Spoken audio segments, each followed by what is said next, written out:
എന്താ ഡോക്ടറെ വീഡിയോസൊക്കെ അപ്ലോഡ് ചെയ്യാൻ വൈകുന്നേ എന്ന് തിരക്കുന്ന ചുരുക്കം ചില ആൾക്കാരും ഉണ്ട് എന്നറിഞ്ഞപ്പോൾ നല്ല സന്തോഷമൊക്കെ ഫീൽ ചെയ്യുന്നുണ്ട്. ബിക്കോസ് ഇത്തരത്തിലുള്ള വീഡിയോസും കാണാൻ ഇഷ്ടപ്പെടുന്ന ആൾക്കാരുണ്ട് എന്നറിയുമ്പോൾ അതൊരു സാറ്റിസ്ഫാക്ഷൻ തന്നെയാണല്ലോ. ആൻഡ് ഓൾസോ ആയുർവേദത്തിന് അതിൻ്റെ തനതായ രീതിയിൽ തന്നെ എംപ്രേസ് ചെയ്യുന്ന ആൾക്കാരും നമ്മുടെ കൂട്ടത്തിലുണ്ട്. മെയിൻലി എൻ്റെ കസ്റ്റമേഴ്സും എൻ്റെ പേഷ്യൻസും. So I am really proud to be an ayurvedic doctor. Videos ഇടാൻ വൈകുന്നത് മറ്റൊന്നും കൊണ്ടല്ല, ഞാൻ ഓൺലൈൻ കൺസൾട്ടേഷനും മാനുഫാക്ചറിങ്ങും കൂടാതെ എൻ്റെ മറ്റൊരു ഫേവറേറ്റ് ഫീൽഡായിട്ടുള്ള എസ്തെറ്റിക് ഫീൽഡിലും ഞാൻ വർക്ക് ചെയ്യുന്നുണ്ട് as A chief aesthetic physician.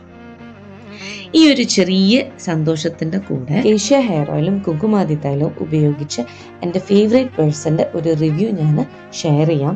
ഇത് 2 വീക്സ് യൂസ് ചെയ്തതിന് ശേഷമുള്ള റിവ്യൂ ആണ്. ഇവരുടെ തന്നെ സെയിം 1 മന്ത് യൂസ് ചെയ്തതിൻ്റെ ബിഫോർ ആൻഡ് ആഫ്റ്ററും കൂടെ ഞാൻ ഇതിൻ്റെ കൂടെ അറ്റാച്ച് ചെയ്തു. വലൈക്കും അസ്സലാം. ഉപയോഗിക്കാൻ കിട്ടാ എനിക്ക് നല്ലൊരു ഇത് തോന്നിയിട്ടുണ്ട്. മുടി കൊഴിച്ചിൽ ഇല്ലാണ്ടായിട്ടുണ്ട്. പിന്നെ മുടിയുടെ ആ കെട്ട് അടിയിലൊരു അപ്പൊ നോക്കിയാലും മുടി ഞാൻ പറഞ്ഞില്ല തിക്കൊന്നുമില്ല. അപ്പൊ ചെറിയ ചെറിയൊരു ഇതൊക്കെ വന്നു തുടങ്ങിയ പോലെയൊക്കെ ഒരു നമുക്കൊരു ഫീലിംഗ് ഉണ്ട്. പിന്നെ അടിയിലെ കെട്ട് പിന്നെ വന്നിട്ടില്ല. നമ്മള് ജട പോലെ ഇങ്ങനെ ചെറിയ ചെറിയതായിട്ട്. പിന്നെ മുഖത്തും പിന്നെ ഞാൻ ഇന്നത്തെ കാര്യം പിള്ളേരോടൊന്നും പറഞ്ഞില്ല. പക്ഷെ കഴിഞ്ഞ ദിവസം ആയിരിക്കും പറഞ്ഞതിൻ്റെ അടുത്ത്. അപ്പൊ അതൊക്കെ ഇങ്ങനെ ശരിക്കുമായിട്ട് ഞാൻ പറയാം. എന്നിട്ട് ഞാൻ ബിഫോർ ആൻഡ് ആഫ്റ്റർ മുടിയുടെ ഞാൻ അയച്ചു തരാം. ബിഫോർ ഞാൻ എടുത്തു വെച്ചിട്ടുണ്ട്. ആഫ്റ്റർ കുറച്ചുകൂടി ആയിട്ട് 2 വീക്ക് അല്ലേ അത്ര അല്ലേ ആയിട്ടുള്ളൂ. 1 മന്ത് കഴിയുമ്പോൾ അയച്ചാൽ എനിക്ക് നല്ലതായിട്ട് തന്നെയാണ് തോന്നിയത്. ഇല്ല